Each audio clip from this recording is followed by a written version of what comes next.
Cisco and AOE Section 1 Post-Assessment, Implementing Automation for Enterprise Networks, iOS XE-based Cisco devices. Right, question 1.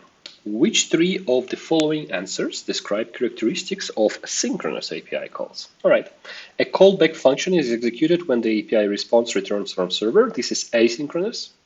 Code execution will wait for API response before continuing. This is the correct option. Code execution will continue with next request, not waiting. No. Multiple API requests can be executed at the time. This can be done thanks to asynchronous calls. So not the correct option. A reading from database is an example of a synchronous API request. Actually, reading from a database can be done synchronously or asynchronously. It could be either. Okay, let's keep it for now. Synchronous API requests can cause performance lag to your application. This is the correct option. But we need to choose three. And out of these three, I guess the only one remaining is this one, reading from database. Well, it can be an example of asynchronous API request as well as asynchronous. So I'm just kind of thinking from the scenario perspective. We need to get some data from a database in order to, and then there are multiple different options, right? So for example, if we need to show this data to the user, that would be, I guess, no, this could be either. It could be synchronous or asynchronous call. So anyway, okay, I guess it can be an example of a synchronous call. So should pass. All right. Question 2. Which command will be used to display which files will be in the next commit? Oh, actually, I've seen this question in the pre-assessment, so I'm going to assume maybe some questions will be repeated compared from the pre-assessment, but this command is git status. Which two actions are performed on the server side when using the RPC API? Okay, RPC is for remote procedure call, and function will be called there. Error handling will also be done there. Result parsing, no, result parsing should happen on the client either way, right? So API call, API request. I don't even know how these are different, but I guess either way, whether we are using RPC or we are using REST, the call or request, it's performed on the client side. So because client calls and client requests. Okay, and we are being asked about the server side. So in case of RPC, result parsing should happen on the client either way. A function call is being done on the server, right? And then error handling is also being done on the server. So that should be the correct answer. Question 4. Match the HTTP methods with their functions. That should be easy. Removed the specified resource. Subsequent calls should not cause any side effects. Remove. I guess it should say remove the specified resource. There is only one method which removes anything, which is delete. Subsequent calls should not cause any side effects. What are they trying to say here? Well, I guess it's just fine, right? Request a representation of a specific resource should only retrieve data and is considered safe and idempotent. Okay, of course, this is get, just to get some data, just to read some data from the API service. Applies partial modification to resource. It's not as idempotent. It's not an idempotent method and is used for merging resources. This is called patch. All right, used to submit an entity to the specified resource, often causing a state change or side effects on the server. The request should include a request body. That's probably post, because we are submitting a new, I'm assuming a new entity for the specified resource or new resource entry or instance. And then replaces all current representations of the target resource with the request payload. All right, so this is put, because put Unlike patch, it's not partial, it's a whole replacement, right? Like, at least theoretically, right? There are different API implementations which can be done in many different ways, but that's the general guidance. Which Python library will be used to simply connect to device via SSH? This library is called netmiko. Which two data formats are most commonly used in different APIs? XML and JSON. There are definitely some repeating questions from the pre-test. Match the Ansible playbook components with their functionalities. Okay, indicate which devices Ansible operates for the play. This is inventory. Or another in other terminology, I guess it's a hosts file, or rather hosts section. All right. Discrete units of code that can be used from the command line or in a playbook task. These are tasks. So that should be it. An arbitrary description and option of the play, and it is displayed to the terminal when executed. Play name, I guess. Arbitrary description, yeah, you can give the play a name, that's fine. Describes the work that is completed on hosts, that's modules. So that should be the correct answer here. Question 8. Which three operations are supported by netconf? All right. So there is definitely copy config, right? There is no such thing as create config. No, there is no such thing as create config. Delete config, this is one operation. So you can, basically it purges the configurations or clears a configuration. And you cannot do this with the running configuration though. End session, kill session, start session. So start session, I don't think it's a thing at all. It's not an operation at all. Because, I mean, you just connect and you just start exchanging the capabilities first, and then the rest, kind of the requests going. So we have three options to choose overall. It's either end session or kill session. I think there is definitely such thing as a close session, which is not listed here. And I remember there is one more. There are kind of two options to close. One is close session, and another one is one of these. I think it's kill session. And unfortunately, I don't really remember what's the difference between these two. I think it should have something to do with kind of changes being rolled back, probably something like that. So with kill session, changes are not saved, and whatever transaction is there, it's being rolled back. All right, which statement about the Yang leaf is true? Okay, leaf describes a single point of data, and that sounds good to me. Leaf describes multiple points of data. No, this is a leaf list. A leaf has no data itself. This is a container. A leaf has no value, and that option makes no sense. So first option is correct. Match each XML library with an example of how to parse data with the specific XML library. Okay, I had this question in the pre-test. I'm not very confident here, and I think, but I think I can recall. Minidom is for get elements by tag name, for sure, right? Then cdate, no. Yeah, this one I think is untangle. And this is dictionary, so this is XML to dict, and this one should be element tree. I hope I'm not messing things up. Which statement is correct about the Yang native data model? Okay, it includes operational and configuration data. No, these are the open, wow, I forgot, open config models.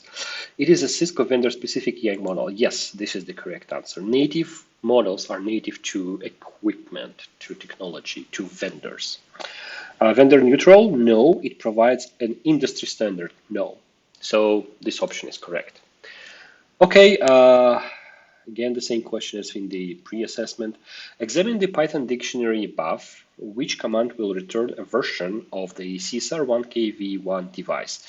Okay, so we have devices, which is a dictionary, then square brackets inventory, square brackets device, square brackets 0, because this one opens a list, and we want to access the only element in this list, the only item of this list, which is item with index 0, this one, and then another square brackets and then version.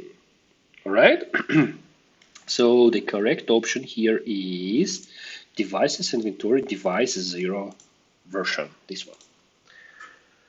Okay. Which of the given options represent conversion from the JSON example above to the YAML data serialization format? I like this question. So we have employee as a dictionary, name, city, interests. Okay, city is another dictionary, and interests is a list of strings. Okay, good. So employee, name, city, interests. Oh, state Texas, city Dallas, James. That looks good actually. Employee, and this is a list. That's how lists are formatted in YAML. Okay, let's see others. Name, city, interests. Okay, so I think this is the same, and the only difference is these three dashes in the beginning. And to properly follow the YAML format, these three dashes indicate the beginning of a new document, and each file must start with these three dashes. So I guess this one is then better than this option for sure. Yeah, so this looks good. Employee name, city, interest. No, you do not format lists like that in YAML. And this one, no, it's also not correct because quotes are not required. Quotes are not needed in YAML format. All data is, I guess, string by default. Not sure about numbers, but anyway, this I think is the correct option. Which two functionalities does Postman offer? Testing an API service. Definitely, you can test API servers by composing and sending HTTP requests to this service. That's it. You cannot host a public API service. Intercept and forge API requests? No. And you cannot analyze TCP packets. Postman doesn't work with TCP. Which HTTP method should be used if you want to ensure that the only configuration on the device is the configuration that you are sending in the JSON body? That should be put, I think, only configuration on the device. I'm assuming this is RESTconf, so that should be put because patch merges configuration and post sends a new configuration. So I'm definitely between put and post here. If I recall correctly, both put and post methods are supported by RESTconf, but the difference is when we send post method, we do not indicate any ID, any identification for the resource to be created in this case. And if we send put, we indicate like, hey, this interface. Or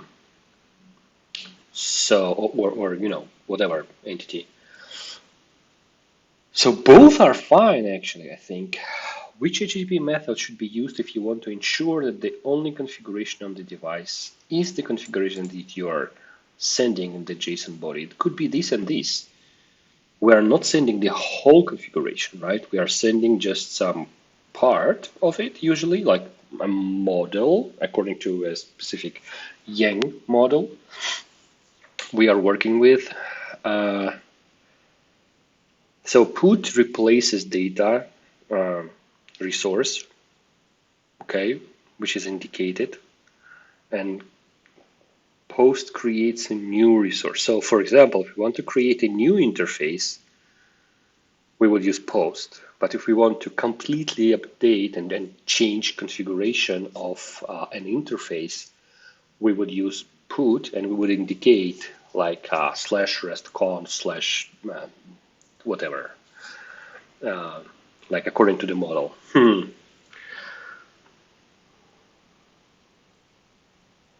Well, either of them. But I like put more somehow because I guess uh, I don't know even why. Yeah, I think I like put more because uh, if I send post, I'm adding something completely new, right? With post, I cannot replace anything which already existed, right? And here, question is kind of being more specific about, uh, well, it doesn't say exactly clearly, but it implies that there may be something already on the device and we want to replace it. So I'll go with put. I think this is better. Okay, which of the following statement describe edge computing?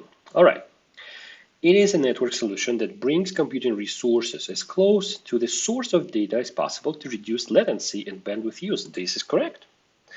Edge computing is basically data being collected somewhere on the edge of the network and being processed, or in many cases pre-processed there before being sent to the central cloud resource, cloud server for storage or for further processing. And that definitely positively impacts latency and bandwidth use. All right. Other options are it is a standard unit of software that packages up code and all dependencies so the application runs quickly and reliably from one computer environment to another. That's not it. Okay, it is a system of interrelated computing devices, mechanical and digital machines, objects, animals. That's probably Internet of Things. It is a type of computing that relies on sharing computer resources rather than having local servers or personal devices to handle applications. This is cloud computing. Okay. Match the edge computing use case with its benefit. All right. Some types of data are susceptible to latency and require more real-time data flows. Okay, I always think of an example of a smart connected self-driving car, which has a bunch of sensors and it drives itself using the data from the sensors. Definitely there is no time to send this data all the way to the cloud, process there, and then send back the decisions for driving. And that's basically real-time flow. Okay, anyway, latency filtering, partition, and reduction in bandwidth.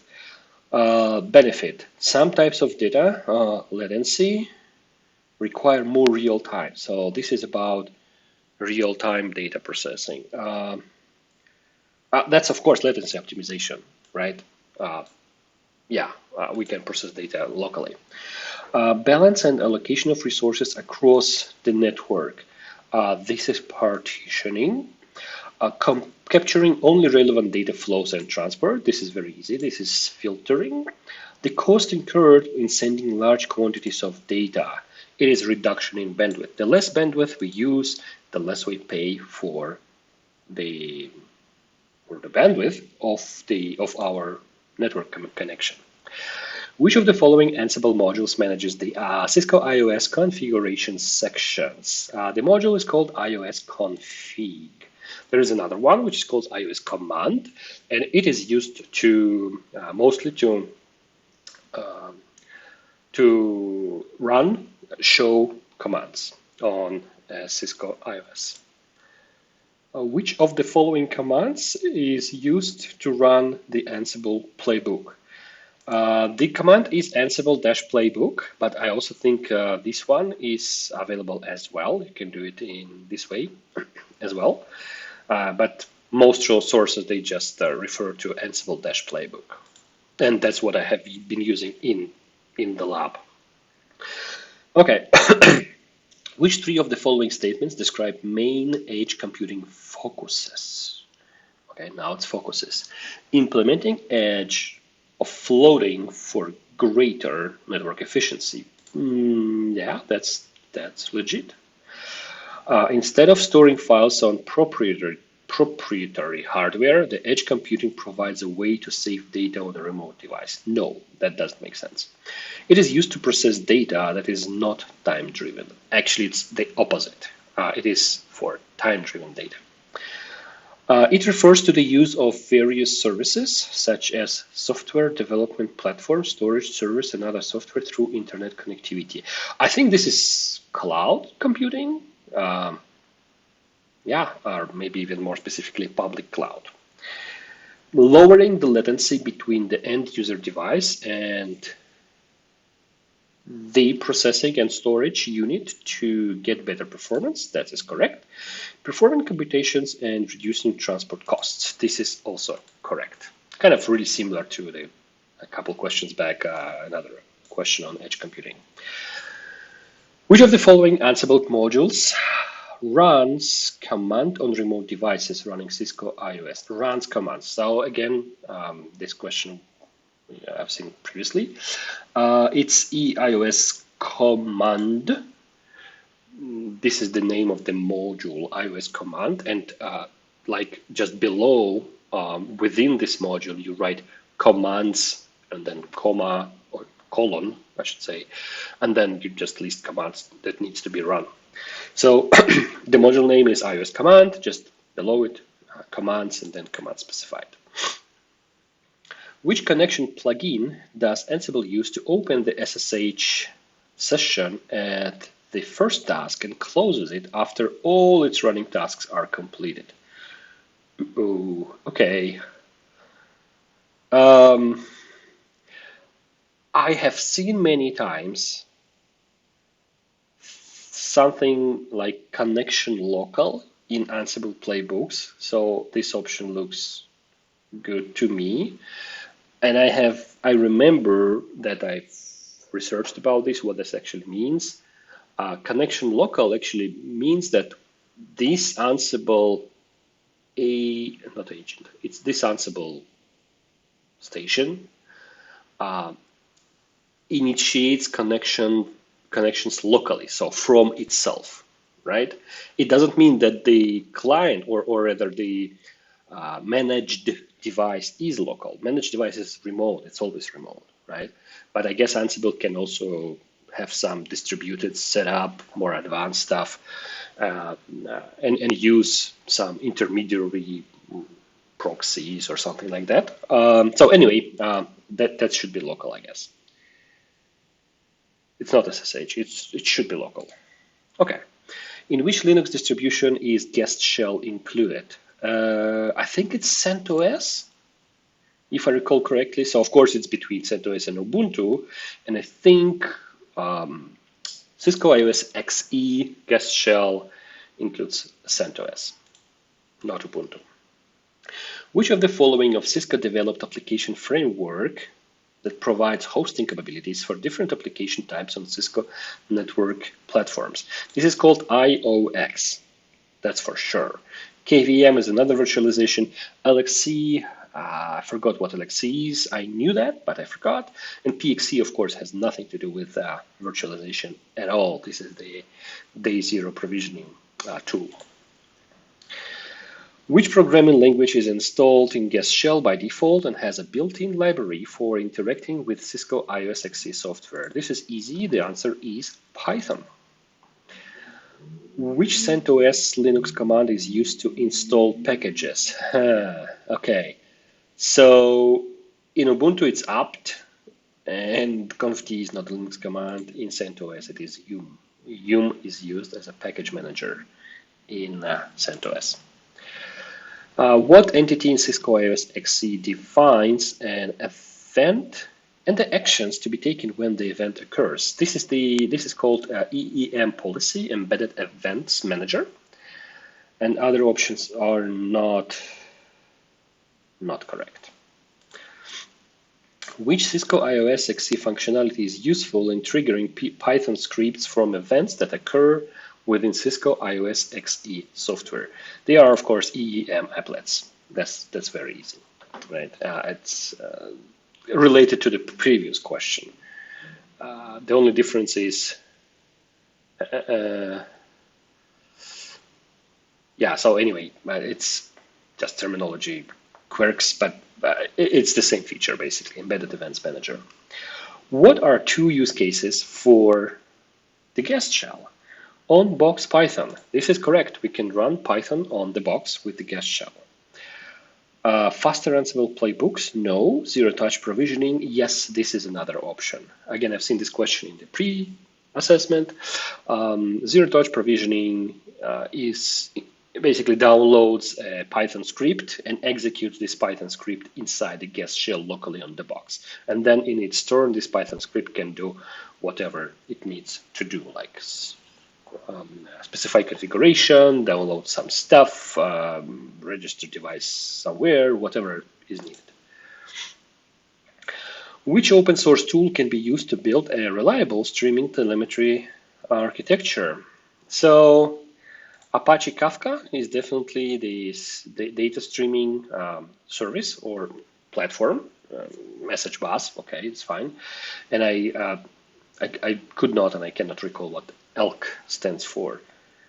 Is it Kibana here? K for Kibana. LK. Okay, I will not torture myself. I just other options are all nonsensical at all. Okay, which Yang statement is used to group together data with a single name but doesn't store any data itself? This is container Yang. Which two of the following items are used to describe the telemetry publications? So publications can be periodic, or they can be event-driven, or they can be on change. So these are my answers here. What are two types of subscriptions? So there are overall two types of subscriptions. One type is dynamic, also called dial-in, and that's why this option is correct.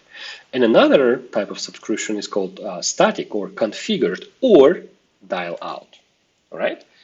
The difference is, of course, in the first case, for dynamic subscriptions, we establish a netconf session with the box, and within this netconf session, we send a command to start sending telemetry, and this telemetry data is streamed in the same session back to us. All right.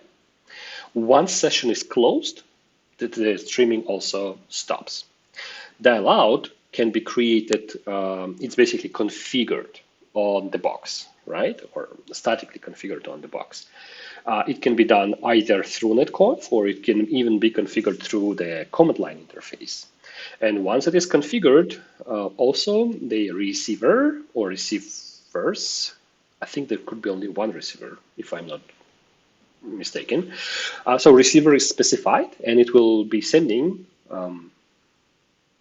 telemetry to that receiver, and that's why it's called dial out. So it kind of dials out from the box. All right. What are two MDT tools or technologies? MDT stands for model-driven telemetry, of course. Pipeline is one and Yang is another. SNMP is the network management protocol, the classic one. It's not telemetry. Show commands, just show commands, and blockchain has nothing to do with this at all. Okay, which protocol is used to create subscriptions? Again, you can create subscriptions either in the command line interface or through a netconf session. And I'm selecting netconf because command line interface is not a protocol, and netconf is. Which type of stream is used for both netconf and gRPC transport protocols? Yang push, I guess. I think this is.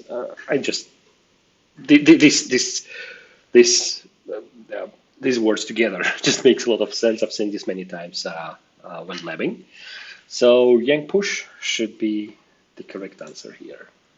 Which type of data encoding is provided by RESTconf but not netconf? So netconf supports XML, right, which is kind of native to netconf, and RESTconf supports XML and JSON.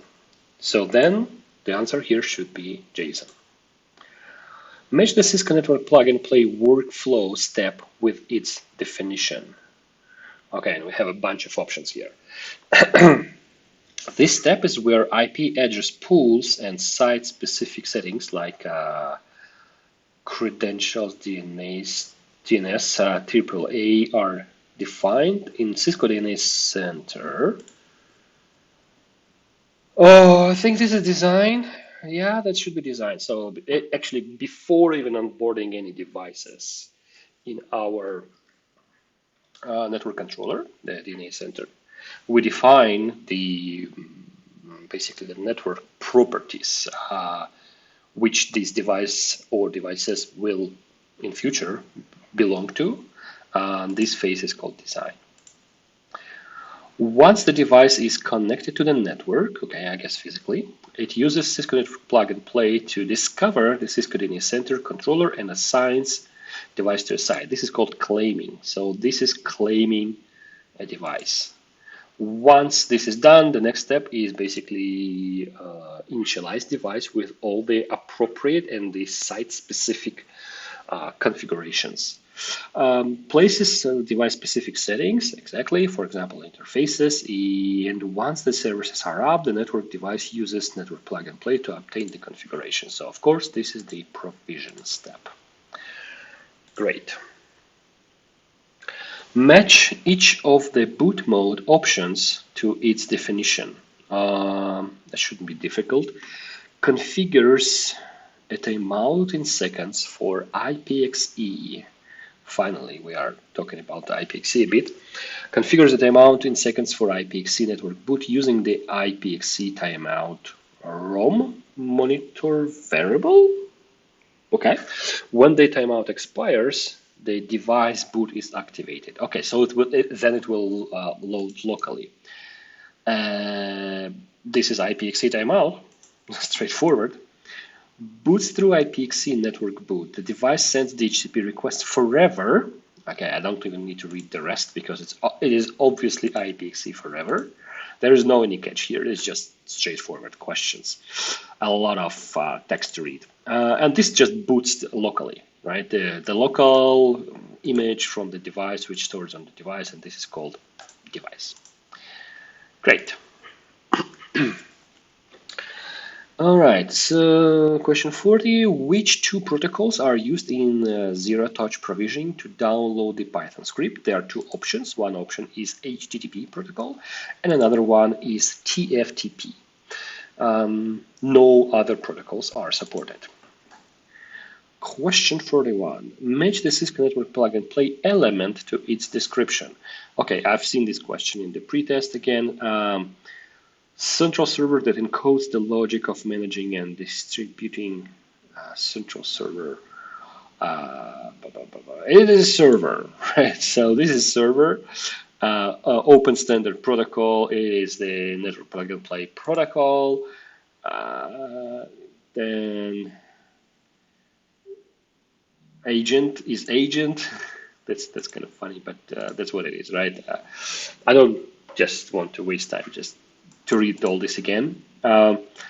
It helps configure Cisco devices with a bootstrap configuration. This is the applications for mobile devices. I suspect, I have a faint memory reading about that this was discontinued, like these applications, but maybe not. So anyway, that's what the course refers to. And the redirects are done in the cloud. There are some cloud services that can redirect to client to a correct server when the device boots up, I should say. I said client when I actually meant the device. Well, actually, device is kind of client in this scenario. All right, which ROM monitor variable should be configured for IPXE to function? Boot mode, IPXE forever. So again, this is related to another question a few steps back. There is option device, there is option IPXE forever, this one, and there is another option which is IPXE timeout. There is no manual or just IPXE or forever options. So this is correct. Which day zero provisioning option uses netboot? IPXE, I think, uses netboot. That's what IPXE is reliant upon. Okay. Match the new device provisioning day of operations with its definition. Device onboarding is day 0, device service provisioning is day 1, and monitoring and analytics is day 2. They all are in sequence. This is a very, very straightforward and simple question. Which DHCP option code does Cisco Network Plug and Play use to initiate the process? I think I remember that this is option 43. Pretty specific question. I tried to even memorize, but I still forgot all the DHCP options which different zero-day provisioning tools are using. There is a variety there, maybe about 6 or 7 different numbers to remember, and which one belongs to which service and which step. But plug and play definitely uses option 43. The same thing is used by wireless access points to discover the wireless controller. And I recall that this is 43. All right. So this is not perfect. I got 2 questions wrong, and I do not think there is any. I don't think there is any indication what I did wrong. But I'll take it.